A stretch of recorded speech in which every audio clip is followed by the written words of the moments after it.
Abrindo essa série de entrevistas no Dia do Rádio, a gente vai conversar direto de São Paulo, por telefone, com ele que é locutor, jornalista, apresentador de rádio, de TV, radialista, agora é empresário, enfim, o cara que ajudou a fundar o Clube da Voz. A gente vai conversar um papo bem bacana agora mesmo com o Carlos Henrique Correia, o Kaká, famoso Kaká. Muito boa noite, Kaká. Você que já trabalhou em rádios como Excelsior, Transamérica, Difusora, Antena 1, Metropolitana, tem uma trajetória de tanto sucesso. Tem algum segredo para tanto tempo de rádio? Boa noite, seja bem-vindo e parabéns pelo seu dia, Kaká. Tiago Cordeiro, boa noite, ouvintes da Ipanema aí em Sorocaba. Prazer estar falando com vocês. Você me perguntou... Isso, se tem algum segredo para tanto sucesso, cara, para uma carreira tão bacana? O segredo para o sucesso é você saber se posicionar profissionalmente. É você, antes de mais nada, se autorrespeitar. É por aí que a gente começa, é por aí que vai. Com certeza, com certeza. Nosso querido amigo Carlos Henrique Correia, que já foi apresentador do telejornal de telejornais da Rede Globo, da TV Cultura durante muito tempo também. O que é mais gostoso, Kaká, rádio ou TV e por quê? Olha, o rádio tem todo um mistério, né? O rádio você permite ao ouvinte criar uma imagem, né? O rádio é um filme na cabeça do ouvinte, né? A televisão você se expõe, né? Apesar do que os meus trabalhos em rádio e em televisão, eles eram diferentes, né? Na televisão eu atuava como jornalista e no rádio como locutor de programa musical, né? Minha passagem pela Excelsior, pela Difusora, Antena 1, Transamérica e Metropolitana eu nem conto tanto na minha carreira, tá? Eu acho que as coisas mais marcantes foram o meu início, que foi a Rádio Excelsior, onde eu tive a oportunidade de me desenvolver como locutor, e também depois, acho que no prazo de um ano ou menos, eu fui responsável por uma capa de LP da Máquina do Som, usando o logotipo da Globo na época e escrevendo a palavra Excelsior como se fosse um carro de Fórmula 1. O logo da Globo era a roda traseira do carro. O R formava o aerofólio. O C, né, lá no começo, formava a primeira roda. Então, eu tive a oportunidade de fazer coisas além de locução. Acabei, nesse prazo de um ano, me tornando também produtor e programador da Rádio Excelsior. Depois eu saí, fui para a Difusora, e na Difusora eu me consagrei com o Som Alegria da Cidade, que era um programa que começava às 6 horas da tarde, que apresentava as músicas mais pedidas durante o dia. Bacana. E também com a Rádio Difusora tinha uma participação muito grande nas discotecas, né? E em São Paulo inteiro, pegava o clube do Ipiranga, Juventus, Corinthians, todos esses clubes. Eu ia lá como se fosse fazer uma rádio ao vivo. Achava muito estranho, né, para as pessoas irem ver uma pessoa locutar, né? Brincando com a palavra locução. Então eu criava temas. Você falou do Super-Homem aí. Na época que foi lançado o Super-Homem, no final da década de 70, foi relançado o filme, e acho que com o Christopher Reeve. Sim, sim.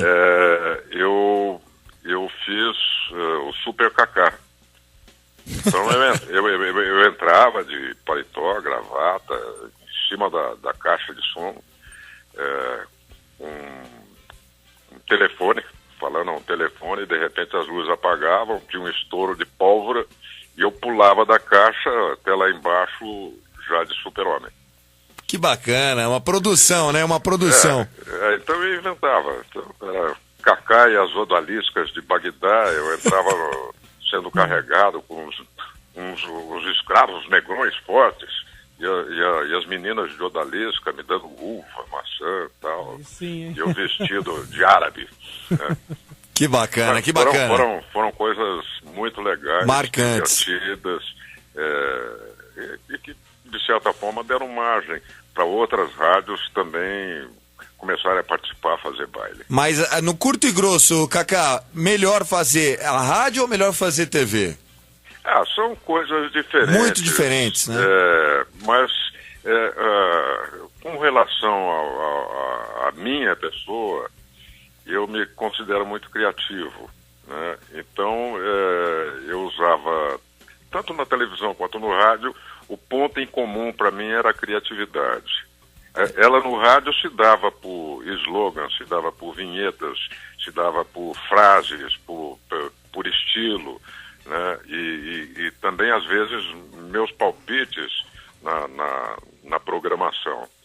E na televisão, como é que eu ia ser criativo? Eu desenvolvi uma técnica de quando houvesse um erro meu ou um erro técnico, um erro de informação, eu fazia daquilo um charme. Eu criava em cima daquilo, porque todo mundo tinha visto que um erro havia acontecido, e eu usava o erro a meu favor. Na época, na TV Cultura, acho que em 85, que a TV Cultura passou por um incêndio, e nós trabalhávamos precariamente. Então, era acho que um VT para rodar reportagem, para rodar vinheta do jornal, para rodar a programação da emissora. Então, isso dava falha constantemente. Eu ganhei uma crítica no Jornal da Tarde, me comparando a grandes apresentadores do passado. E eles colocavam o Cid Moreira na época, né? Como é que o Cid Moreira passaria por situações dessas? Porque a produção da Globo, ela é muito mais bem feita, né? Seria no caso. Não é nem questão de bem feita, ela é quadradinha. A Globo não te permite errar, a Globo não te permite ser humano. E quando coloca ao vivo que a gente sente isso nas reportagens, não é isso? Aí você vê que eles não desenvolveram um jogo de cintura. Que só o rádio dá, né? Aquela malícia que só o rádio dá. Vamos seguir na conversa, Cacá, que tem bastante assunto para tratar. A gente vai rolar agora um áudio que o Luizinho separou. Explica pra gente, Exatamente. Luizinho. Falou aqui do Excelsior, a máquina do som. Vamos relembrar aqui um pedacinho disso. 11h55. Campioníssima. É a música branca. Harmony Cat.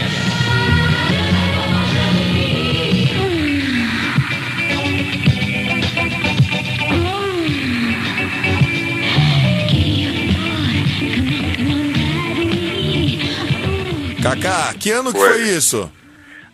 Isso aí, eu acredito que foi logo depois que eu saí da Excelsior. Tá certo, tá certo. Deve ter sido... eu fiquei na Excelsior 75, 76... acho que peguei parte de 77, depois 78... acho que 78 eu fui para a difusora. Vamos lá. Então, isso deve ser de 78, mais ou menos. Tá certo. Luizinho, pode falar aí. Você tá fazendo sinal, cara? Não tô entendendo. O Cacá é um dos grandes locutores do Clube da Voz. Eu queria mostrar aqui um spot comercial feito por ele. Ele é sócio fundador do Clube da Voz. Exatamente. Foi presidente, vice-presidente. Eu sou conselheiro, me meto em tudo, né? Exatamente. E vou mostrar aqui para os nossos ouvintes, Cacá, um spot feito. É uma locução para a campanha do Agasalho de 2010, para que as pessoas também possam identificar o Cacá que está falando aqui com a gente, com aquele Cacá que entra no estúdio e interpreta um comercial de rádio, de televisão. Pode ser? Pode ser. Vamos lá, vamos ouvir. Está começando uma das competições mais importantes do ano. É a campanha do Agasalho. Todo mundo competindo para ver quem ajuda mais. Doe agasalhos, roupas e cobertores. Mas manda coisa boa, hein? Vamos lá, gente. Tem muita roupa esquecida aí no seu guarda-roupa que ainda bate um bolão. Tem muita gente com fio torcendo por você. Vai lá, cara. Mete na caixa pra gente ver. Campanha do Agasalho. Quanto mais gente, mais quente. Bacana, muito legal, muito É, legal. isso aí foi feito, né? Como nós não temos a imagem no rádio, são os jogadores jovens que estavam começando, o Neymar, acho que o Dentinho, o do São Paulo, que agora O tá Lucas. jogando fora, o Lucas. Aliás, tem Eram uma eles. propaganda do Lucas do rádio que ele fica assim: vamos lá, aqui é Brasil. Vamos lá, aqui é Brasil. É na TV. Porra, aprende a falar primeiro, Lucas, pelo amor de Deus. Pra gente encerrar, Cacá, porque tem uma galera pra gente conversar hoje, queria agradecer muito, muito mesmo você atender, dedicar um pouquinho desse seu tempo no dia, a gente sabe da sua correria, tá com a produtora aí, CH2K, né? CH2K é uma empresa que eu tenho, porque como eu faço as locuções de comerciais, eu tenho que emitir nota fiscal, né? Entendi. E eu queria que você falasse qual que é o segredo para essa grande voz que você tem. Quantos por cento é um dom e quanto isso é treino, é prática? Como é que é? Como se formar, se construir uma grande voz? Eu costumo dizer que começa pelo ouvido. Porque você tem que ter noção do seu potencial e a audição é uma coisa fundamental para um locutor, porque ele tem que ter a noção de como emitir o som que sai dele, né? Saber qual é o melhor posicionamento, qual é a melhor maneira de falar, a tonalidade, e explorar o que ele achou de melhor na voz dele. Legal. Eu sou uma pessoa, por exemplo, que não fico forçando grave. Até porque não precisa, né? Um baita vozeirão, um timbre legal pro caramba. Então, é isso. E você, eu costumo dizer que pela audição é que você recebe, inclusive, a mensagem de como você deve dar o texto, que alguém te passa, né? Sim. Aí você tem que imaginar exatamente o que a pessoa está te passando, né? É um processo auditivo e, ao mesmo tempo, uma certa sensibilidade, porque a pessoa que está te passando não necessariamente está passando corretamente o que ela pensa, né? E aí você tem que interpretar e tentar jogar numa situação onde consiga mixar o que a pessoa quer e o que você acha que é. Maravilha. É o segredo. Maravilha. Conversamos então com o Carlos Henrique Correia. Cacá, muito obrigado. Parabéns pelo seu dia, viu? Muito obrigado. Parabéns pelo seu dia também. Obrigado. Para todos vocês aí. Obrigado.